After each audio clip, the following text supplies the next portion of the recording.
कि आज हमारे सामने शेफाली सक्सेना जी बैठी हुई हैं जो कि एनआईटी हमीरपुर से पीएचडी कर रही हैं। तो जैसे कि बहुत से बच्चों को लगता है कि कुछ डाउट्स होते हैं कि पीएचडी कितने साल की होती है या कितने पेपर्स निकालने पड़ते हैं। तो जितने भी डाउट्स होते हैं या रिसर्च के बारे में जो भी डाउट हैं, वो सारे के सारे डाउट आज शेफाली जी हमें जो मैम बैठी हुई हैं सारे डाउट्स क्लियर कर देंगी। तो welcome to my channel ma'am. Thank you. तो जैसे कि मैम हमारा जैसे क्वेश्चन ये है कि जैसे आप पहले बता दीजिए कि आप अपना पीएचडी एक्सपीरियंस शेयर करिए मतलब कि आपका पीएचडी एक्सपीरियंस कैसा रहा है हम एनआईटी हमीरपुर में। ओके। तो मैंने एक्चुअली यहाँ पे एडमिशन लिया था 2019 जुलाई वाले बैच में, और इट्स ऑलमोस्ट बीन 3 इयर्स मेरे को यहाँ पे आए हुए हो गए हैं। 1 साल 2 साल तो सबका ही कोविड में गया, तो वो एक लॉस रहा है मेरा, अगर मैं ऐसे कहूँ तो। पर ओवरऑल मेरा एक्सपीरियंस यहाँ पे अच्छा रहा है। काफ़ी कुछ सीखने को मिला है, काफ़ी कुछ सीखा है मैंने यहाँ पे, और पीएचडी भी अच्छी स्मूथली रन की है मेरी। मुझे कोई इश्यू नहीं आया, ना फैकल्टी की साइड से, ना ही डिपार्टमेंट की साइड से कोई। जी मैम। तो जैसा कि पीएचडी कंप्लीट होने के लिए कितने रिसर्च पेपर निकालने पड़ते हैं समथिंग। ओके। तो एक्चुअली रिसर्च पीएचडी अगर आप कर रहे हो तो आपको रिसर्च पेपर्स पब्लिश करने ही रहेंगे, ठीक है। ये डिपेंड करता है कि क्वालिटी या क्वांटिटी, ठीक है। क्वालिटी होनी चाहिए आपके पेपर्स में, क्वांटिटी मिनिमल हुई तो भी ठीक है, बट क्वालिटी होनी चाहिए, क्योंकि अभी क्वालिटी। आप अपने आप को ग्रो कर रहे हो, डेवलप कर रहे हो, तो उस हिसाब से आपके पेपर्स में, आपकी रिसर्च में क्वांटिटी की बजाय क्वालिटी ज़्यादा होनी चाहिए, ठीक है। और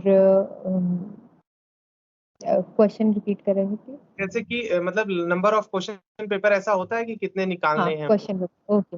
हाँ, तो एक्चुअली वो डिपेंड करता है इंस्टीट्यूट टू इंस्टीट्यूट, क्योंकि ये सब ऑटोनोमस इंस्टीट्यूट्स हैं, तो इनके अंदर कोई फिक्स्ड क्राइटेरिया नहीं होता कि पीएचडी के अंदर आपको इतने पेपर ही पब्लिश करने हैं।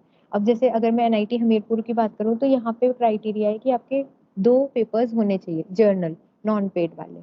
अगर मैं कुछ अदर इंस्टीट्यूट जहाँ पे मेरे फ्रेंड्स हैं और उनकी बात करूँ, तो हर जगह का अपना-अपना है, कहीं पे 3 रिसर्च पेपर्स, 1 कॉन्फ्रेंस है, कहीं पे 2 जर्नल पेपर है, कहीं पे 1 जर्नल पेपर है। तो इनका सबका अपना-अपना होता है, बट हाँ, रिसर्च पेपर्स आपको अपने-अपने इंस्टीट्यूट के अकॉर्डिंग आपको पब्लिश करने पड़ेंगे। फिर अलग अलग रहते हैं नंबर। हाँ जी। तो जैसे कि जैसे ये रहता है कि क्या 5 साल के अंदर पीएचडी कंप्लीट हो जाती है या उससे ज्यादा टाइम लगता है। ओके। ये एक्चुअली डिपेंड करता है आप कितने कैपेबल हैं, या कितना आप में कैलिबर है, आप कितने मोटिवेटेड हैं। एक्चुअली मेरे को ये वर्ड यूज़ करना चाहिए कि आप कितने मोटिवेटेड हैं। अगर आप स्टार्टिंग से, जब से आपकी एंट्री हुई है, आप तब से फोकस्ड हैं अपने काम को लेके, अपने ऑब्जेक्टिव्स को लेके, तो आप अपनी PhD 2 years, 2 and half years के बाद इनका क्राइटेरिया स्टार्ट हो जाता है कि आपके पेपर्स आ गए, आपके ऑब्जेक्टिव कंप्लीट हुए, तो ठीक है, यू कैन कैरी फॉरवर्ड, जो भी आपकी गाइड का परमिशन लेके, कि अगर वो ओके होते हैं तो okay, you can complete your PhD. तो ऐसा कोई हार्ड एंड फास्ट रूल नहीं है कि 3 से कम या 3 से ज़्यादा। वो डिपेंड करता है आप कितने मोटिवेटेड हो और आप कितने एफिशिएंटली अपना काम कर रहे हैं। अगर आप बहुत फोकस्ड हैं, तो मैंने ऐसे लोगों को भी देखा है जिनने 3 साल में कंप्लीट किया है, और जो नहीं जी। फोकस्ड होते हैं, तो मैंने ऐसे लोगों को भी देखा है जिनका 5-5 साल, 6-6 साल भी हो जाते हैं। किसी-किसी के गाइड नहीं सैटिस्फाई होते हैं। तो वो ओवरऑल डिपेंड करता है कि आप कितने मोटिवेटेड हो और आपका गाइड आपसे क्या चाहता है। जी। मतलब कोई ऐसा टाइम फिक्स नहीं होता है बस आपके हाँ, उसके ऊपर है कि आप कितनी उसके जल्दी ऊपर। से जल्दी कंप्लीट कर सकते हैं। Okay ma'am. जी। तो जैसे कि हमारा जैसे कि आपने बोला कि 5 साल के अंदर कंप्लीट नहीं होता है तो क्या होगा।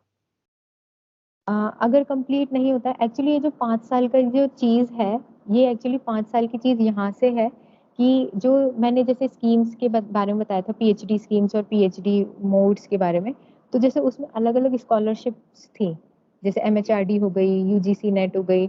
तो एक्चुअली जैसे एमएचआरडी है, तो वो एक पीएचडी स्कॉलर्स को सिर्फ 5 इयर्स तक की स्कॉलरशिप देती है। तो ये जो 5 ईयर वाली चीज़ या 4 ईयर वाली चीज़ है, वो यहाँ से है कि वो कितने टाइम तक आपको पे कर रहे हैं, आपके रिसर्च वर्क के लिए। ठीक है? तो ऐसा कोई फिक्स्ड टाइम नहीं है, अगर आप पहले कंप्लीट कर लेते हो तो बहुत अच्छी बात है, और अगर लेट हो जाता है तो भी कोई इश्यू नहीं है।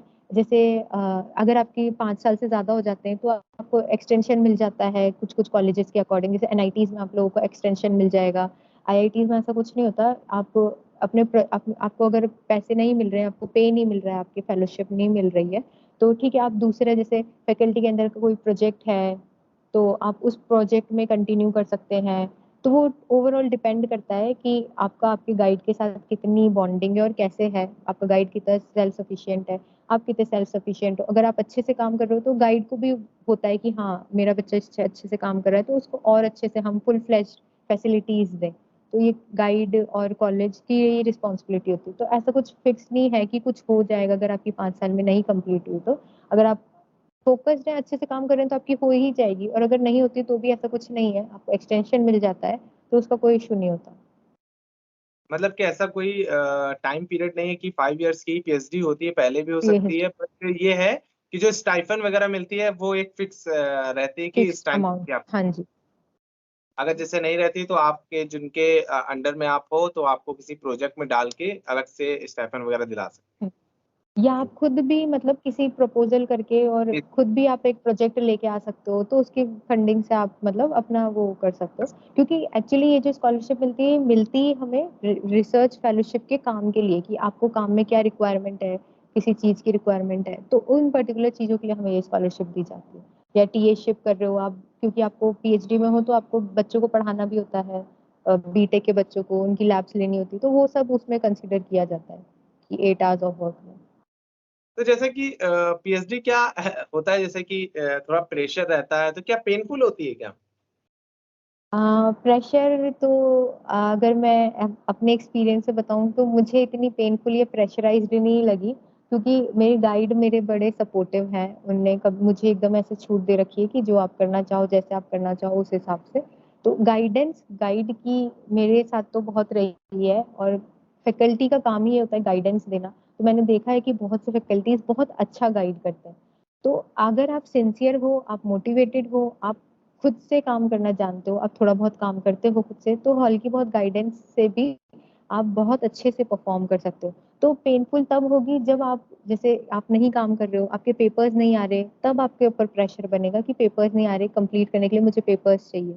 तो वो प्रेशर और वो तो फिर आपके ऊपर है कि आप किस तरह से हैंडल करते हो चीजों को। अगर आप 9 to 5 भी रेगुलर हो, कंसिस्टेंट हो, तो आपको कोई प्रेशर, कोई पेनफुलनेस नहीं मिलेगी। बाकी सेल्फ मोटिवेटेड होना बहुत जरूरी है पीएचडी के लिए, क्योंकि आपके पास कोई फिक्स्ड नहीं होता कि इतने एरिया में ही मुझे पढ़ना है। जैसे बच्चों के साथ ऐसा होता है कि बीटेक में हमारे पास फिक्स नंबर ऑफ सब्जेक्ट्स होते हैं, फिक्स्ड होता है कि इतने यूनिट्स पढ़ने हैं, इसमें से क्वेश्चंस आएगा। एमटेक में भी थोड़ा ऐसे होता है। पर रिसर्च में ना पूरा वाइडली ओपन होता है कि आप यहाँ से भी पढ़ सकते हो, आप यहाँ से भी पढ़ सकते हो, आप यहाँ से भी पढ़ सकते हो। उसको आपको कैसे नोवल करना है काम, उसको कैसे आपको अपने काम में यूज करना है, तो वो टोटली आपके ऊपर डिपेंड करता है। तो पेनफुल और ये सब खुद के ऊपर है। तो जैसा कि आप जो टिप्स देना चाहती हैं कि पीएचडी कैसी है, कैसे से कैसे वर्क करना चाहिए उसमें, तो आप दे सकते मैं अगर अपने एक्सपीरियंस से बताऊं, जो मेरा पीएचडी का एक्सपीरियंस था उस बेसिस पे, तो मैं यही यही टिप्स देना चाहूंगी। टिप्स कहो या कुछ भी कहो, मैं सिर्फ यही बोलना चाहूंगी कि अगर आप पीएचडी में आते हो तो अपने आप को सेल्फ मोटिवेटेड रखना सबसे ज्यादा इम्पोर्टेंट है। कि ठीक है, लाइफ में कुछ भी चल रहा है, हो सकता है आपने ये डिसीजन लिया है कि आप पढ़ाई कर रहे हो, बाकी लोग एंजॉय कर रहे हो, घूमने जा रहे हो, आप ना जा पा रहे हो, तो वो चीज आपको डीमोटिवेट करती है कि यार हम क्या कर रहे हैं। पर ये आपका डिसीजन है, आप इसमें आए हो, आप इसको करोगे तो आपकी लाइफ आगे अच्छी होगी। तो वो कहते हैं ना कि नो पेन नो गेन, तो वो थोड़ा सा पेन आपको आज लेना पड़ेगा ताकि कल आपका बेटर हो सके। ठीक है। हैं। और मैं ये भी कहना चाहूंगी कि अपने आप को मोटिवेटेड रखें, अपने आप को सेल्फ फोकस्ड रखें, किसी दूसरे पे डिपेंड ना करें कि ये करेगा तो हम करेंगे, ये नहीं करेगा तो हम नहीं करेंगे, उस टाइप से। अपने आप को फोकस रखने से ये होगा कि फर्स्ट ईयर में ही अगर आप अपने ऑब्जेक्टिव प्रिपेयर कर लेते हैं तो आप आराम से काम करके 3.5 ईयर या 4 ईयर्स तक अपने पीएचडी कंप्लीट कर सकते हैं। जी। मतलब 9 to 5 अगर आप कंसिस्टेंट है, डिप्रेस्ड नहीं रहना बस। ठीक है, कुछ भी हो डिप्रेशन में नहीं जाना है। जैसे पीएचडी में ऐसा होता है कि बहुत प्रेशर लोग अपने ऊपर ले लेते हैं, पेपर नहीं आ रहे, ये नहीं हो रहा, काम नहीं हो रहा, काम नहीं हो रहा, काम नहीं हो रहा, तो वो ना बहुत प्रेशराइज कर लेते हैं अपने आप को। तो बस वो चीज नहीं करनी है, आपको कंसिस्टेंट रहना है। 9 to 5 भी अगर आप काम कर रहे हैं रेगुलरली अपने काम पे फोकसली, तो भी आप बहुत अच्छे टाइम के साथ कंप्लीट कर सकते हैं अच्छे काम पे अपनी पीएचडी में। और जैसे कि डिप्रेशन वगैरह है भी थोड़ा, तो जैसा कि आपने बताया कि एनआईटी हमीरपुर ऐसी नेचर लविंग जगह है, तो बिल्कुल। आप बाहर जाके अपना माइंड फ्रेश भी कर सकते हैं। बिल्कुल। जी। तो थैंक यू मैम अपना कीमती समय देने के लिए। Thank you.